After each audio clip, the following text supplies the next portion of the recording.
Pourquoi est-il important pour vous et les familles de consacrer une journée internationale d'hommage à ces victimes? Merci. Vous avez parlé de journée internationale. Il suffit aujourd'hui, tous ces tableaux que vous voyez, c'est des artistes qui viennent d'Allemagne, un peu partout, qui viennent participer à leur manière. Déjà, qu'ils ont participé à la réalisation, la réhabilitation des cimetières, que ce soit Kantène, Kabayo, Passori, entre autres. Et donc, nous tenons à les féliciter, à les remercier, pour montrer qu'il n'y a pas que les Sénégalais victimes, mais derrière moi, vous verrez effectivement toutes ces nationalités qui ont connu ce drame pour montrer le caractère international. D'ailleurs, l'année dernière, lors de l'anniversaire, nous avons eu l'honneur de recevoir l'ambassadrice des Pays-Bas qui est venue honorer au nom des familles hollandaises, entre autres. Il va de soi que ça va donner un nouveau ton à travers ces journées internationales pour permettre aussi d'autres nationalités de familles de victimes, en tout cas si les moyens suivent, de les faire venir ici à Ziguinchor, parce que nous avons aujourd'hui aussi, au-delà de ce que nous allons faire, le mémorial musée qui, nous l'espérons, dans les jours à venir, ouvrira ses portes pour qu'enfin on puisse travailler vraiment dans une parfaite symbiose, harmonie, parce que nous l'attendons vraiment, ça perdure, et nous espérons qu'avec les autorités, ce mémorial pourra fonctionner avec vraiment les familles de victimes que nous sommes, avec les autorités, mais avec tout le monde, avec les artistes, etc. etc. Estimez-vous que la justice a été rendue aux victimes et à leurs familles dans ce dossier, M. Boubacar Ba? Alors là, c'est là où le bas blesse, parce que personne n'ignore qu'il y a eu plus de 2000 morts dans cette histoire et aucune information judiciaire n'a été ouverte.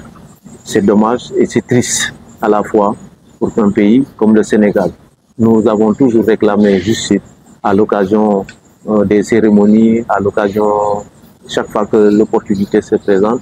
On ne peut pas quand même faire fi, faire table rase de tout ce qui s'est passé dans le Diola et que ça soit pour perte et profit. Non, je pense que l'autorité a le devoir moral vraiment de rendre justice aux familles que nous sommes. Nous l'avons dit lors de l'anniversaire passé, nous le réclamons toujours, que justice soit faite, parce que les familles en ont besoin pour vraiment avoir le sentiment de justice, mais surtout extirper de notre corps, je dirais, le sentiment d'injustice qui s'abat toujours sur nous. Et vraiment, nous réclamons cette justice et nous le disons haut et fort. Ailleurs, on a vu 30 ans, 50 ans après, il y a eu la réouverture du dossier. Et donc, c'est ce que nous réclamons en tant que famille de victimes. Quelles sont les principales entraves à l'établissement des responsabilités, selon vous? Alors, nous avons, de notre côté, en tant que famille, fait beaucoup d'investigations. Vous verrez dans les semaines à venir d'autres. Peut-être, je dirais que plus on avance, nous avons aussi appris beaucoup de révélations en ce qui concerne le dossier, d'où l'intérêt d'une réouverture de dossier, certainement, pour permettre à tout un chacun d'apporter les témoignages qui sied. Parce que nous pensons que seule la réouverture du dossier permettra aux uns et aux autres de lever un point de voile, certainement, sur cet aspect, parce que c'est certainement à ce niveau-là. Moi, je n'ai pas le droit de faire une citation directe sur quelqu'un et n'ayant pas les éléments. Je pense que l'enquête pourra édifier vraiment le sens de la responsabilité des uns, aussi bien civile que pénale. C'est pour cela, je crois que justice sera faite un jour en ce qui concerne le Diola. Et c'est ce que nous attendons des autorités judiciaires, etc. Et donc, je dirais que seule l'ouverture d'une information nous permettra vraiment d'avancer. La réouverture du dossier nous permettra vraiment de faire la lumière. Faire la lumière aussi, souvent les gens nous disent oui, est-ce que ce n'est pas une manière d'amener les gens sur le guillotine? Non. Faire la lumière, c'est prendre conscience des dangers qui nous guettent, afin que plus jamais un tel drame ne se reproduise dans notre pays. Parce que nous avons été quelque part la risée du monde entier. Parce que si on se rapporte sur la commission d'enquête, le rapport d'enquête, vous verrez que certaines choses n'ont pas été vraiment à la hauteur d'un État. Quand je pensais qu'un navire comme le Diola n'avait pas de certificat de navigabilité, quand vous pensez que ce navire n'avait pas d'assurance et beaucoup de choses qui n'étaient pas dans les dispositions pour permettre une navigabilité en toute sécurité. Autant de choses qu'on peut révéler, qu'on peut mettre à profit pour dire que vraiment ça a été dur pour nous et nous n'avons plus de vie. Moi, je ne vois plus le temps passer. J'avoue que les 23 ans, c'est comme si vous me disiez hier le navire a chaviré. Donc autant avec nos jeunes frères, nos enfants qui sont là, même s'ils n'ont pas été au cœur parce que maintenant ils commencent à comprendre ce qui s'est passé, je pense que ça va justifier aussi. Et je disais souvent que certainement avec les orphelins du Diola, vous verrez qu'ils sont de notre situation telle que c'est eux qui ont perdu le plus parce qu'ils ont été sevrés de leurs parents. Et donc, ne serait-ce que pour ces enfants-là et pour les rescapés aussi, nous pensons qu'il faut rendre justice. Pouvez-vous nous dire quelles actions de soutien ou de réparation ont été entreprises pour les familles endeuillées? Est-ce que ces actions sont suffisantes ou pas? Elles ne sont pas suffisantes. Vous savez, nous, quand on a pris le dossier en main, il y avait toute une panoplie de revendications autour du Diola. Il ne faut jamais oublier que le Diola, on ne pourrait pas l'extirper du contexte de crise casamançaise. Les gens ont tendance à oublier le Diola, à le ramener dans un autre cadre. Or, c'est dans un contexte de crise, avec la rébellion, peu importe, à savoir. Mais ce qu'il ne faut pas oublier, la veille, il y a eu une attaque sur la Transgambienne qui a créé une psychose au sein des populations qu'aucune personne ne voulait prendre la Transgambienne.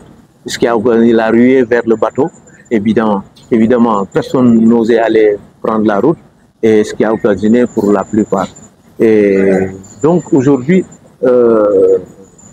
sous ce volet, il faudrait qu'on ne mette pas, si vous voulez, en aval la question de qu'on appelle de la responsabilité collective et individuelle.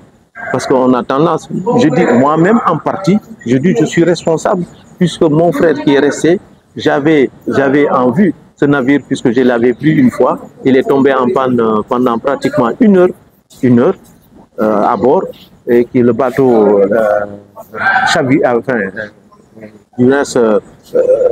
je dirais chavirait pas, mais on voyait le batteur partir de notre bannière. Et donc, je me sentais quelque part coupable en disant que peut-être que si j'avais alerté, mais je n'avais pas cette voix-là en tant que responsable, malheureusement. Mais je pense qu'on voyait venir cette situation. Mais peut-être que ce silence-là nous a condamnés, donc il nous met dans nos responsabilités. Et donc, cette question nous renvoie à tous les Sénégalais que nous sommes.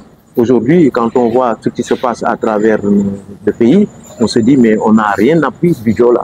Et c'est pour cela, peut-être que si on avait fait la lumière sur cette affaire, peut-être qu'on ne serait pas à ce niveau en termes de civisme et entre autres. Si vous aviez un message à adresser à la nation, aux jeunes ou aux autorités en ce moment, d'hommage à ces victimes, que diriez-vous? D'abord, rendre hommage à ces martyrs qui sont partis en martyrs. Il faut qu'on le dise avec force.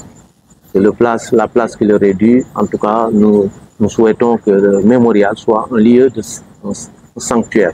Il ne faut pas que ce lieu de mémoire soit relégué à la seconde place.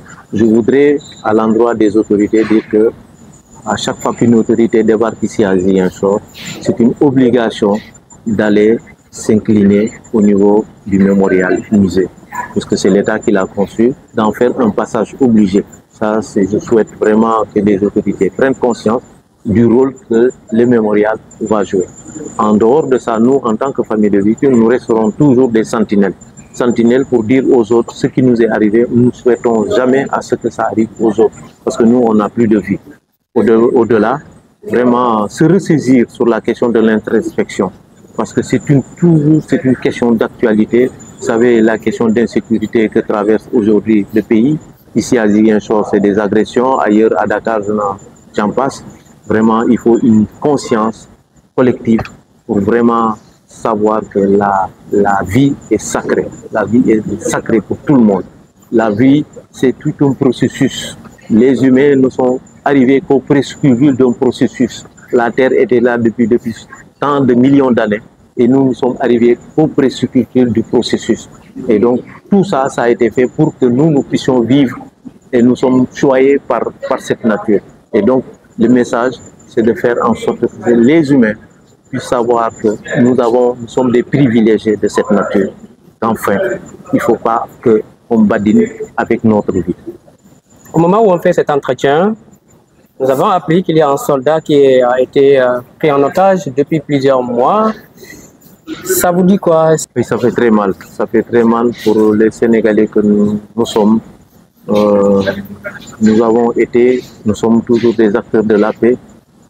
Nous, en tant qu'association de familles de victimes, nous avons posé de notre foi à l'occasion d'autres anniversaires passés. Nous avons facilité la rencontre entre le président Wade et Abbé Diamacoune ici à Ziguinchor à l'occasion d'une commémoration qui a valu les accords de 2004 ici à Ziguinchor. Je dirais qu'en grande partie, grâce à nos familles de victimes, nous avons pu insuffler notre dynamique pour que les deux hommes se rencontrent ici à Ziguinchor. Et aujourd'hui, cette dynamique a été enclenchée. Nous, on se félicite de ce qui se passe aujourd'hui en Casamance. Vraiment, il faut qu'on appuie les autorités, appuyer tous les belligérants, en tout cas, à aller de l'avant, parce que la Casamance ne mérite pas à ce qu'on se retrouve encore tout ce qu'on a connu depuis pratiquement plus de 40 ans de conflit. Tout le monde a applaudi ici, en tout cas en Casamance, en ce qui concerne la dynamique de paix. Nous sommes en zone de sécurité grâce à l'armée, grâce aussi au maquis, parce que les gens ont rendu pour beaucoup les armes. Et donc c'est ça qu'il faut continuer et éviter justement ce qui se peut en mettre en otage quelqu'un, un père de famille. Donc c'est pas normal. Donc nous demandons aux autorités d'en faire une priorité pour que vraiment on se retrouve sur l'essentiel, c'est-à-dire la paix, encore la paix, pour que vraiment on aille vers le chemin du développement. C'est ce que je souhaite en tant que famille de victimes. Merci. Merci beaucoup.